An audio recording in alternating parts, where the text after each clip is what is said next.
Ya, assalamualaikum warahmatullahi wabarakatuh. Rekan-rekan gerbang 7 Tangsel di mana saja Anda berada. Baik, untuk video reaction kali ini saya akan coba mereaction satu buah video dari channelnya Labanse ya. Dimana dalam channel ini Labanse ini memberi judul Profesor Jerman bingung apakah dia berbahasa Indonesia atau dia berbahasa Melayu. Nah, dari keseluruhan video yang akan saya putarkan ini, saya telah menontonnya dan menurut saya bahwa apa yang dituturkan oleh profesor dari Jerman ini sama sekali tidak menyangkut atau tidak ada sangkut pautnya dengan perbendaharaan bahasa Melayu. Mereka 100% menggunakan bahasa Indonesia, namun dalam penyebutannya mereka selalu menggunakan bahasa Melayu Malaysia. Nah, kemungkinan bahwa profesor ini saat ini tinggal di Malaysia atau menjadi turis di Malaysia atau juga menjadi ilmuwan atau dosen di Malaysia.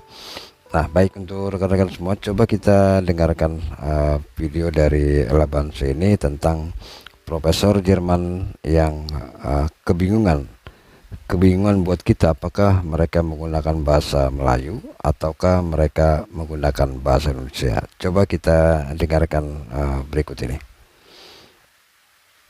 Adapun soalan yang pertama itu, sebenarnya bagi saya krisis COVID menunjukkan bahwa ada beberapa negara di dunia ini yang lebih kuat daripada yang lain dari segi ekonomi, dari segi sistem politik, dari segi sistem kesehatan, pendidikan tinggi.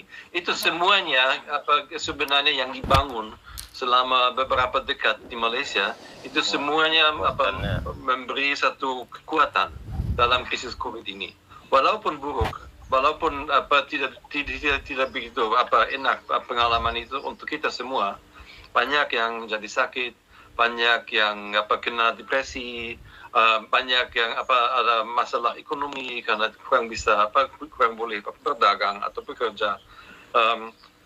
Tampaknya cukup besar, tapi saya rasa dari segi kekuatan Malaysia cukup kuat sebelum COVID, dan oleh karena itu akan pulih dengan cepat. Walaupun akan makan beberapa tahun mungkin, tapi akan pulih.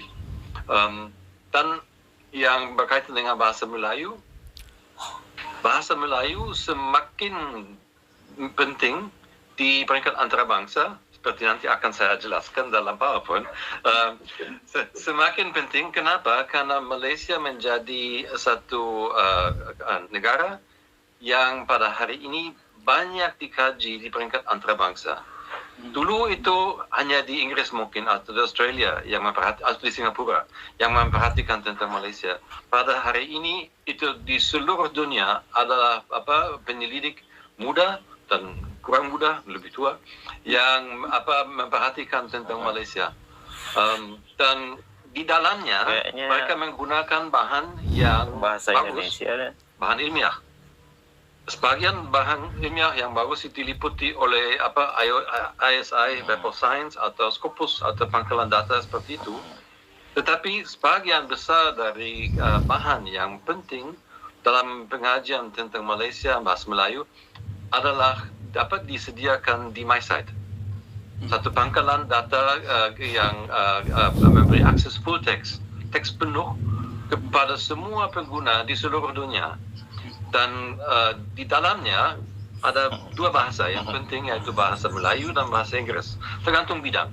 Kadang-kadang kalau ada jurnal yang berdua bahasa, ada jurnal yang hanya memuat artikel dalam bahasa Inggris, ada jurnal yang hanya memuat artikel dalam bahasa Melayu, tergantung bidang dan jurnal.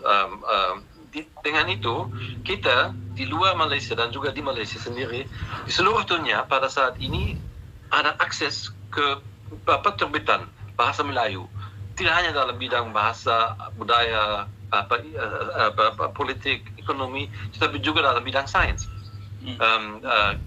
misalnya tentang apa alam di Bahasa Sarawak Melayu, atau ya. apa, itu ada terbitan dalam bahasa Melayu. Maka semakin banyak di seluruh dunia kita ada minat tidak hanya pada Malaysia tapi juga pada bahasa Melayu, karena bahasanya digunakan di peringkat apa penyelidikan dan apa pengajian tentang Malaysia, dan bahannya penting. Maka misalnya kami sekarang ada satu penyelidik di pusat penyelidikan tentang iklim di Frankfurt yang mula berminat belajar bahasa Indonesia atau Melayu. Kenapa? Bahasa Karena Indonesia, bahannya ada dan dia tertarik pada biologi, climate change, macam-macam seperti itu. Tapi bahannya ada dalam bahasa Melayu dan juga dalam bahasa Indonesia, karena di Indonesia ada Garba Garuda yang disediakan. Jadi dengan demikian kami di luar memang belajar bahasa Melayu sebagai bahasa yang penting, bahasa ilmiah yang penting, tetapi juga kami membaca tulisan yang ditulis oleh penyelidik di Indonesia atau di Malaysia. Jadi kita langsung sekarang boleh berkomunikasi, boleh faham, boleh membaca, boleh meneruskan pikiran yang diterbitkan.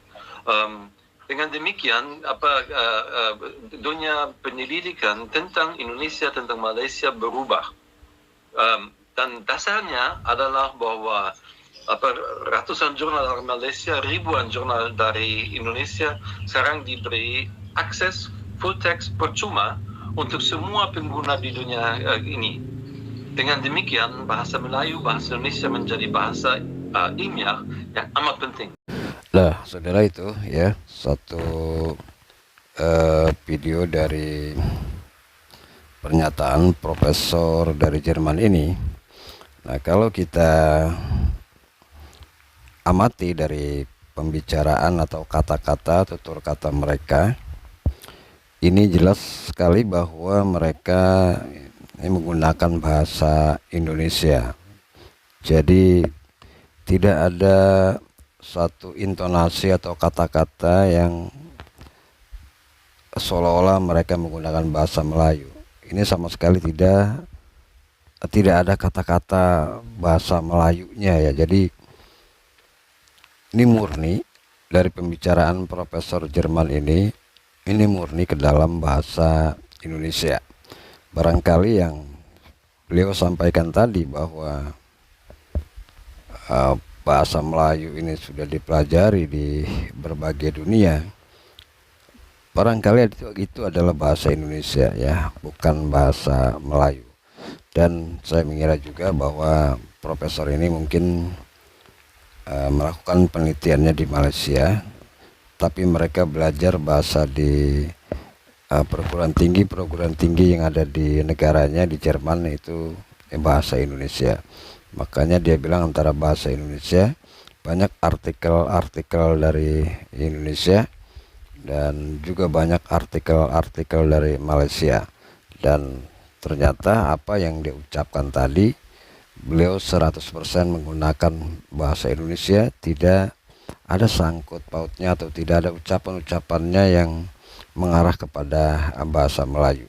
Jadi itu yang mungkin membuat kita rasa bingung, apakah memang profesor ini mengatakan bahwa yang dia katakan dalam bahasa Melayu atau dalam bahasa Indonesia. Tapi yang jelas, saudara, bahwa apa yang dikatakan oleh profesor tadi adalah murni dalam bahasa Indonesia. Nah, jadi bagaimana menurut Anda? Silakan tulis di kolom komentar dan jangan lupa like dan subscribe channel Gerbang 7 ini. Oke, terima kasih. Assalamualaikum warahmatullahi wabarakatuh.